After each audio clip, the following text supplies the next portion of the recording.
Well, the technical parts were the more interesting part of the training school for me, because I have tried myself to build a FAIR data point, and I struggled on a few specific details that I couldn't find documentation for online.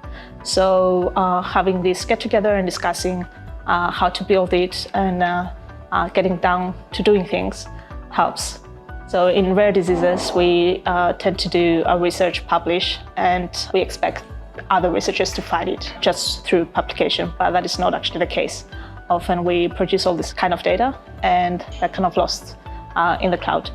So making the data fair makes them findable, and someone else can use the data I have produced for answering a similar question, either in the same disease or in a research for a different disease as well, just by using the demographics or some part of the data that I have provided.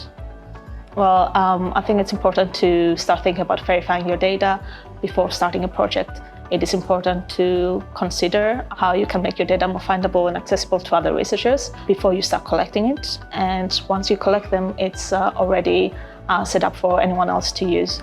If you already have a project, obviously you can still verify the data, and that will be useful for anyone else, but then the task becomes a lot more difficult compared to having prepared it from the beginning.